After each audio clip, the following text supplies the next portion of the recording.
When talking about defense in football, we always have to mention the Italians. Since they won their first ever World Cup win in 1934, with all their local teams' success in the UEFA Champions League, formerly known as the European Cup, they always had the reputation of being defensive-minded and inventing tactics to defend. Which is true.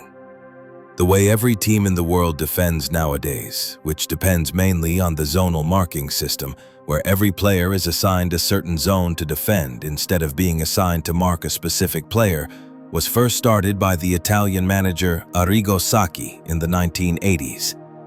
Now, everybody defends that way.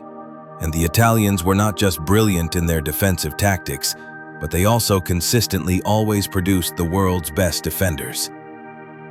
But what if I told you, in the 1993-1994 season, they took it a little bit too far? Too far that FIFA, which is the federation in charge of football, had to do something about it and adopt new rules.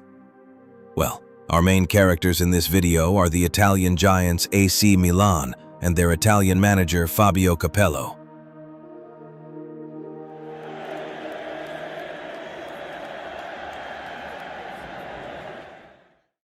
Now, imagine a top-tier team that has been dominating the local Italian league, always being a contender in the European competition, losing the majority of their main superstars right before the start of a season.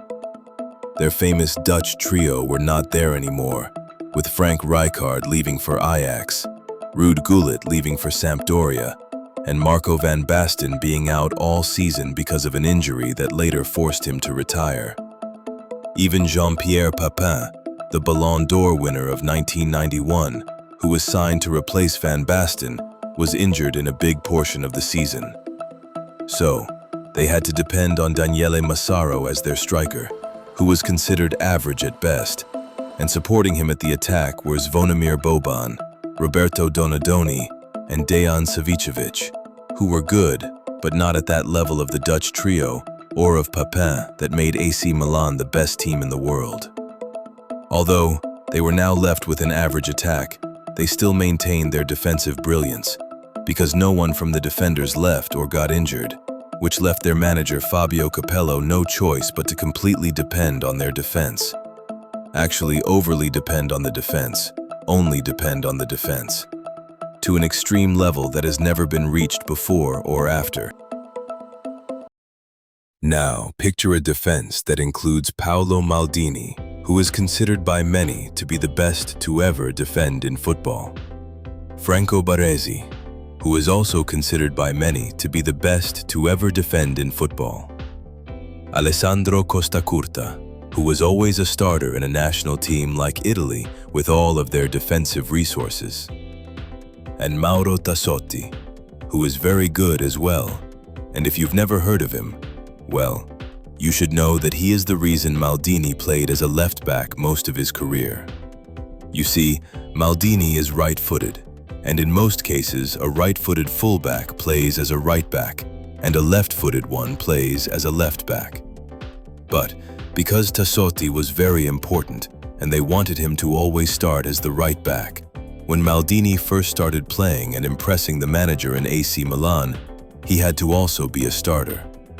But they didn't want him to replace Tassotti as their right back, so they kept Tassotti as the right back and had Maldini play as the left back. That's how good Tassotti was. With that impressive defense, Capello didn't even think that was enough. He did something even more extreme that even the most defensive managers wouldn't do.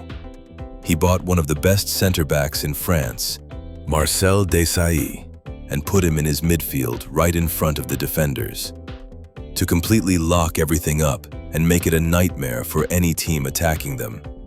Another thing he decided to do is changing his fullbacks approach. In the previous season, Tassotti and Maldini used to get forward a lot. Now they're not allowed to. They now only defend, defend, and defend. Needless to say, the impressive work rate he always demanded from every single player on the pitch, from the deepest center back up to the most advanced striker. And what's the result of all of that? Arguably the best defensive season a team has made in football's history, and at the same time, the worst attacking performance to ever win a trophy. They would always play for either a tight 1-0 win or a draw, and they really valued a draw, because back then a draw would give you 1 point, and a win would give you only 2 points instead of 3 like nowadays. So a draw gives a really high value compared to now.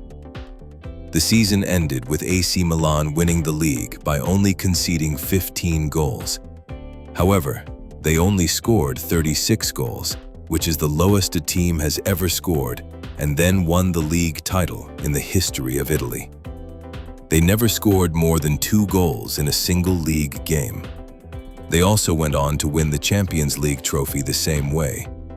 However, the final was different to their usual, since they scored 4 goals, but they kept their defensive strength as they didn't concede any goal at that game.